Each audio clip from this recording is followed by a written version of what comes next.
Up in the tomatoes, the leaves of lettuce turned brittle and snapped. Even the kale withered and died. In front, the wine-colored roses froze, powdered gray with the cold, like silk flowers in an attic covered with dust. My father and I had planted the garden over several weekends and tended it carefully. Then it had overgrown itself, the tomatoes winding themselves up the wall of our house and stretching out to span the distance to the fence.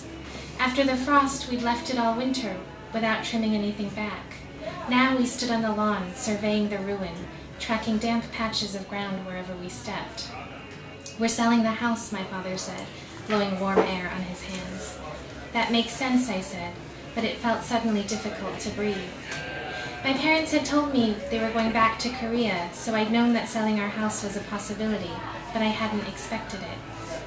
"We're going to have to clean this up," my father said, gesturing at the garden. "It's cold," I said. "Let's go inside." He nodded. The tendons in his neck were taut. His breath steamed slowly around his face. Everything was inside out, or at least the cold had turned the insides of things visible. The green tomatoes were now gray and translucent, their skins puckered at the stems, still hanging from their frozen vines.